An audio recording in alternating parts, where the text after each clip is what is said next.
Yep, I'm Ron Long and I play piano. I'm Trisha Bassett and I'm the female vocalist with the BBO. My name's Bill Skelton. I'm the director of music in the band. I play trombone as well. Well, my name's Rod Curtin. I actually play lead alto, but originally when I joined the band I started on tenor. Adam Linnell, I play bass. I'm Greene and I play the drums in the band. This band originally started as the Dave Simpson big band before BBO. Unfortunately Dave became very ill, passed away. The band folded. Roy was given the pad, all the music. Roy Holt was given all the music, and he phoned around the band and said, did we want to reform? And we said, yeah, that'd be good, because we enjoyed playing anyway. And the band formed 26 years ago, and we used to go to the Clayton Arms, which is up the top of High Wycombe, and that was our rehearsal.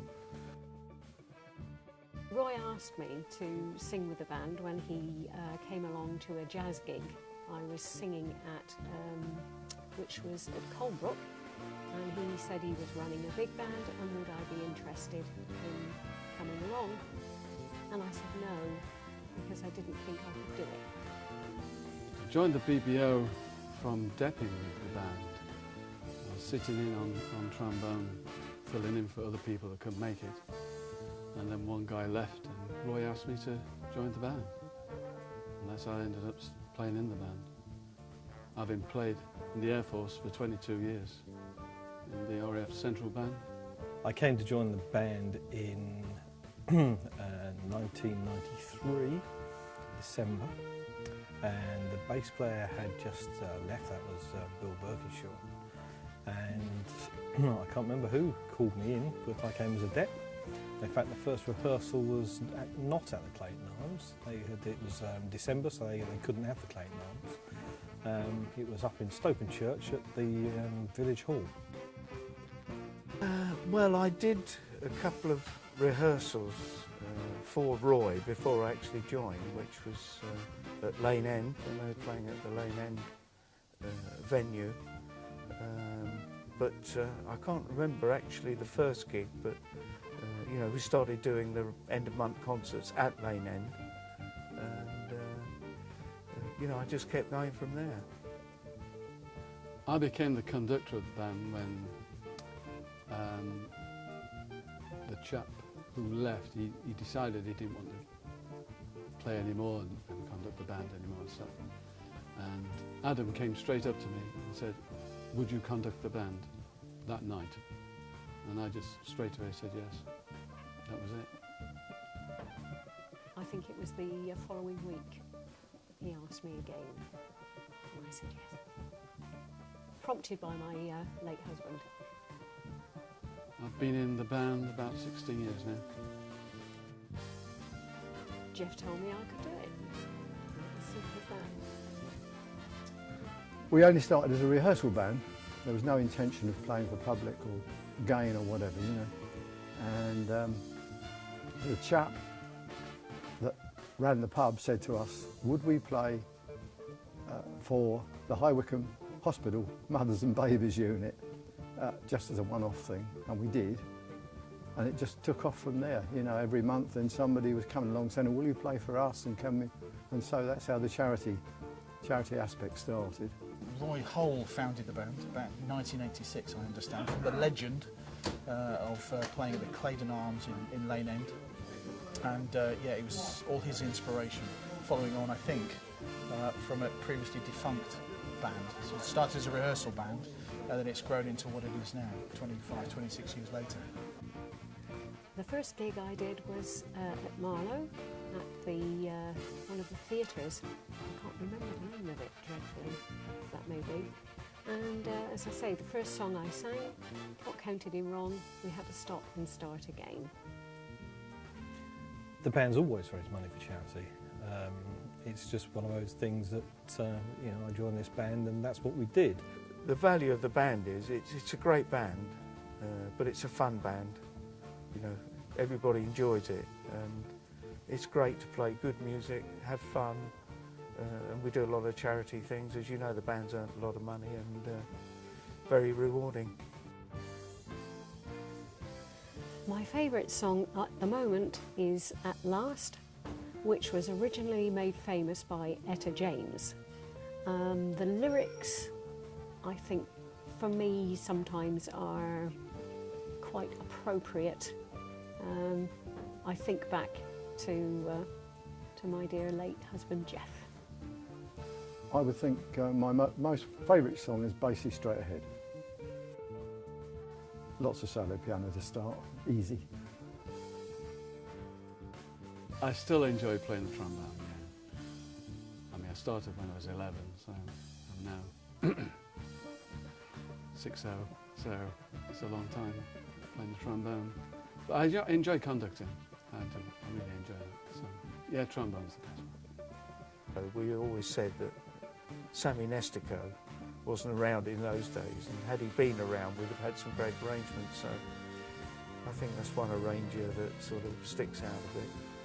Before I joined the band, this particular band, I was in small groups, trios, quartets and such like.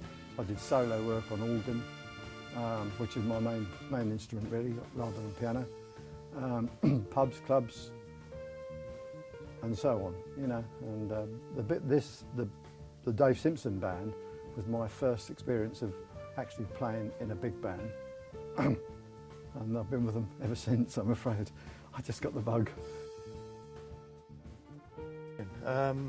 I played in a big band with my brother, which was the Modern Dance Orchestra. It was a function band. We did 25 years. We decided we'd had enough, and mid-90s we decided to pack the band up, and I still wanted to keep playing. Roy Hole, who founded the band, was a neighbour and a good friend, and he was looking for a second tenor player, and he asked me to go along, and it all really started from there. The highlight of my conducting the band was actually, we did a gig at the Ovney Club for a dinner and dance for the John Lewis people, and the band played so well, and it just was absolutely brilliant. And it was only a dinner and dance, but it was, the band played out of the skin. Since I've been in the band, there have been 4 drummers.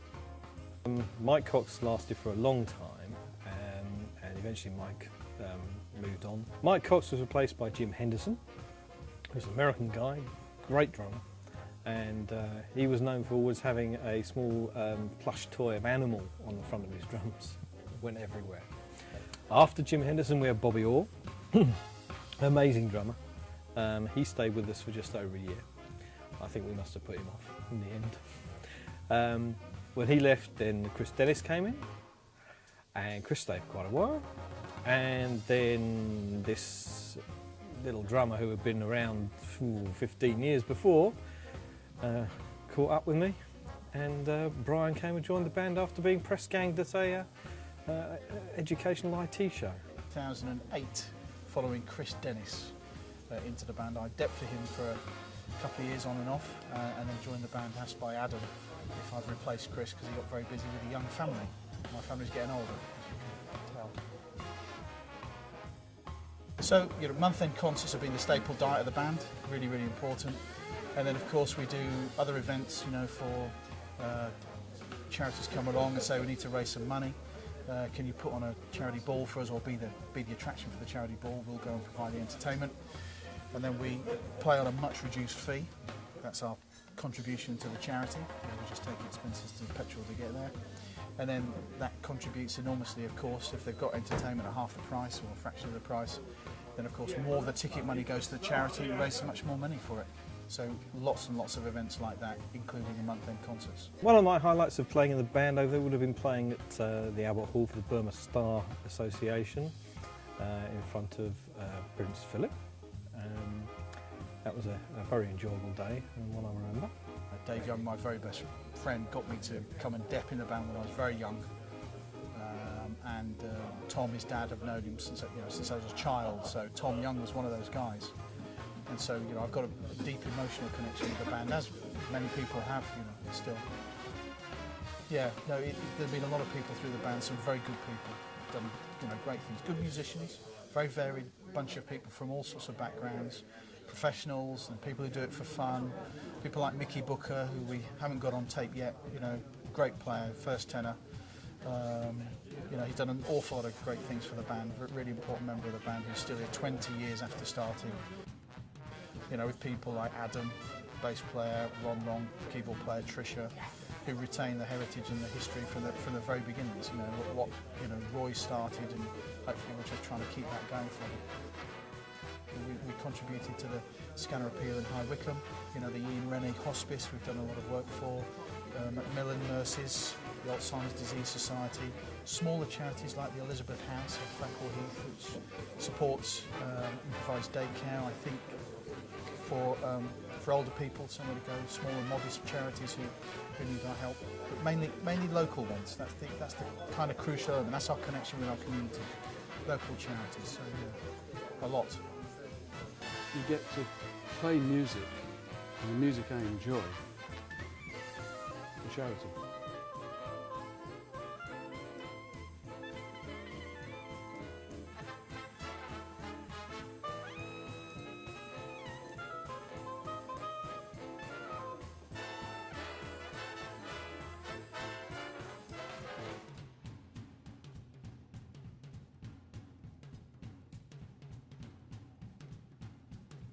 There must be some funny moments, but I can't